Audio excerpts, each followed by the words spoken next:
மழை இப்படியே இழுத்துட்டு போச்சுன்னா நல்லா விவசாயம் பண்ணி நம்மளாம் கோட்டை கட்டிடலாமுங்க. இதெல்லாம் நல்லா தண்ணி வாயிற பூமி.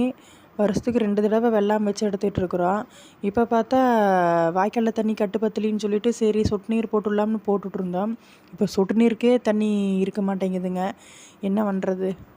இந்த தண்ணி கட்டுற பூமியெல்லாம் உன்னை மானாவாரியாக தான் ஆகிரும்னு நினைக்கிறேன். எதையாவது விதைச்சி எடுக்கிறதுக்கு தான் ஆகுமா? உன்னை அதுக்கும் மழை பெய்யுமா பெய்யலையான்னு தெரியல.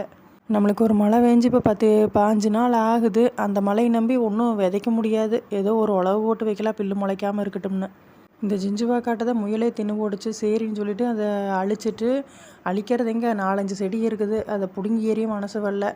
சரி காசு போட்டு வாங்கினதாச்சேன்னு 4-5 கரணையும் ஒடிச்சு இங்கிட்டு அகத்திக்காட்டுக்குள்ளே நட்டு விட்டுட்டு அப்படியே உழவு ஓட்டி விடலான்ட்டு ரெடி பண்ணிகிட்டு இருக்குதுங்க.